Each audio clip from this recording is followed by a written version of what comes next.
With the drip feed done and the dust settled, I think it's time to sit down and share my thoughts about the Santos Drug Wars DLC, given that it's 2022's big December update and, well, the sequel to what Criminal Enterprises was. How much was it worth the wait? Los Santos Drug Wars felt a lot like Trevor's greatest hits without Trevor actually being there when it came to the first and the last dose missions. Having gone over them already, I'd like to refer to those videos on that topic instead of repeating myself here. But the short version is that aside from a few exceptions, the first and the last dose missions are basically one-on-one copies of single player missions. It's a shame, but I feel in a way also understandable. What location and idea hasn't been done in GTA Online at this point? Especially locations become more and more apparent when G's caches are in the exact same location as the Lamar collectible. The map is overflown with stuff, and it is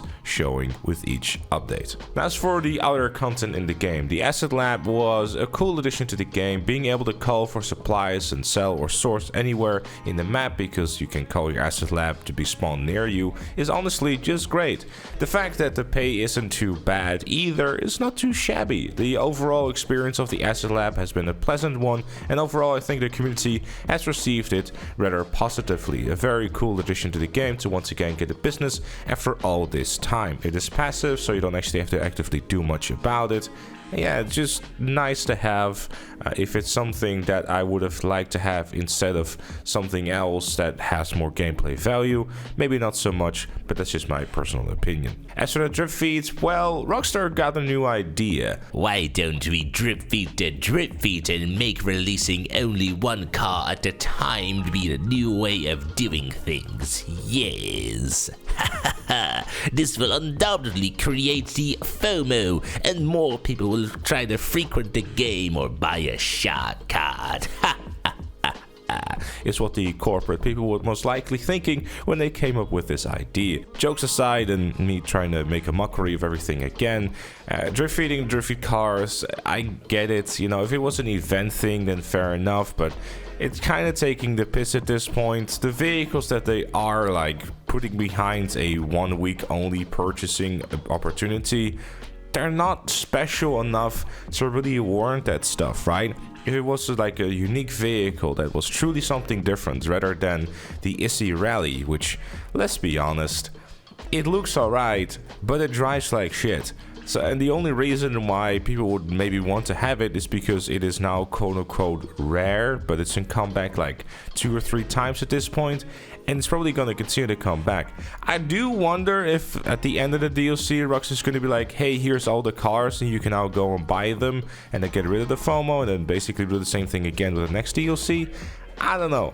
It's just an odd move to me to do stuff like that this late into the game, but at the same time, I guess they're just still trying to experiment with new ways of trying to get people to frequent the game or buy a shard card or just really do anything with the game rather than being like, well, all the drip feed is done, see you later. There's obviously also some content added to the game that you could actually play in the drip feed season, like the Die Hard event. What a great event this was. It was a timed event and it made total sense why it was as well. It fit really well with the pistol itself, the Christmas vibe, and the callbacks to the classic Die Hard movies, of course, that I have yet to watch.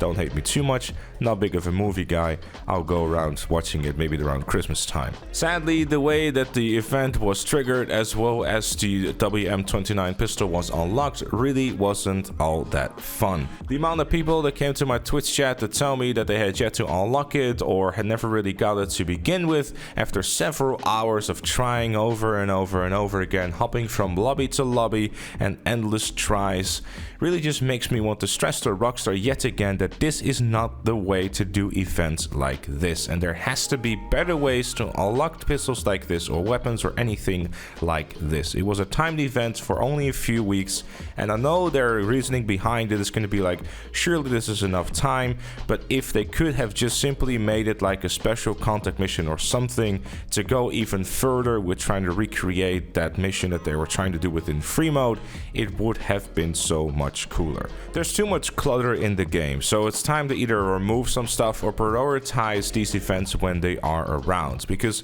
I don't think anyone needs to play a business battle when everyone wants to play the Die Hard events. Like disabling stuff and like rotating things and prioritizing events like this when they are around or during a DLC cycle, at least for the first few weeks, will go a long way in making sure that people can experience the new content rather than being disappointed again that criminal damage or trying to see how far you can fly in the parachute is the new event rather than the new fancy thing that everyone wants to play. The taxi missions, probably the second most hyped up piece of content that come out of the Los Santos Drug Wars DLC, and very quickly also the biggest disappointment out of the bunch too. Between the very small amount of pay you get for it and the way the fares were really done was a bit of a miss. I know the payout shouldn't be an argument here, but we all know that most of the people within the GTA Online community are simply either pay me Rockstar or I'm not going to play it. I think more could have been done with the taxi missions here. Maybe some special objectives during random fares to spice things up, like perform a stunt jump or drive into opposite lanes, to give GTA Online flavor to what is basically driving from A to B for several hours on end for very little pay. And also maybe that will also give an incentive to give some bonus cash and still warrant the usual fares, but then give a lore reason as to why you're getting paid a lot more than you probably should. Street dealers, love this. A very cool addition to the game that I personally really enjoyed. While the payouts for it aren't great, the thing that I failed to see initially was that if you take the L and sell it for a bit less, you wouldn't have to suffer through another post-OP van sale. But if you care about for selling for the most profit, then well, this one isn't going to be it. Regardless, it's a very welcome addition to the game and I've really enjoyed the vibe of it. I think stuff like this going forward, and maybe even if it was introduced sooner into the game or maybe even alongside of the biker businesses, might have given people more options to sell the way that they would like to. Especially as a solo player, this would have gone a long way. Very cool, very welcome addition, especially for the solo players.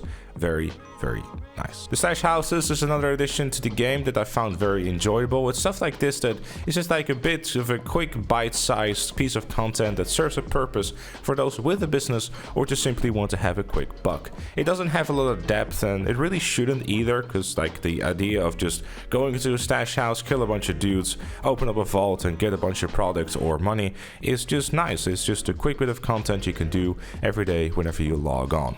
The cheese caches are pretty alright too. I like the idea that those show up on the map, but then going to the location, having to go through 5 random locations is something that I think would have been nicer to just have one set location for it. Primarily because that way those who like to repeat them will start to recognize where exactly you can find them, making it a little bit more enjoyable and rewarding for those who decide to take the time to do them every single day. Regardless, still a nice addition to the game, especially enjoy the fact that they show up on the map.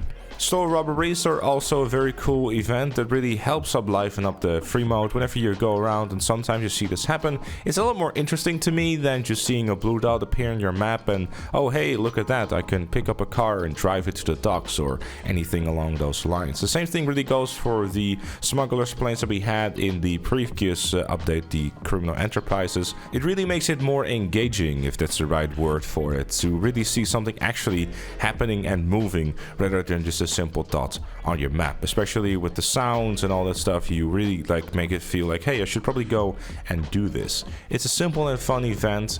Not really a whole lot else has to be said about it, but hopefully stuff like this that actually like moves and does things and makes sounds, which I mean, it sounds really silly if you think about it, but you probably get what I'm trying to say. Not a whole lot to be said about it other than that, really. Something that I would love to see return in GTA 6 and be expanded upon as well. Maybe even in future updates for GTA Online. I know the current focus, at least for me, is kind of looking at updates and then seeing like, hey, this is probably something that I thought about for GTA 6 or that online mode, and let's see how it works in GTA Online and how people respond to it, because, you know, often GTA Online is definitely feeling like a testing ground for the next game, which I personally don't really mind. If they were to re-implement it within GTA 6, I would say though, don't try to have too many rewards tied to them. Obviously, because it's based on RNG, I'm not really a fan Hello, voice? You would think at age 28 I wouldn't voice crack anymore.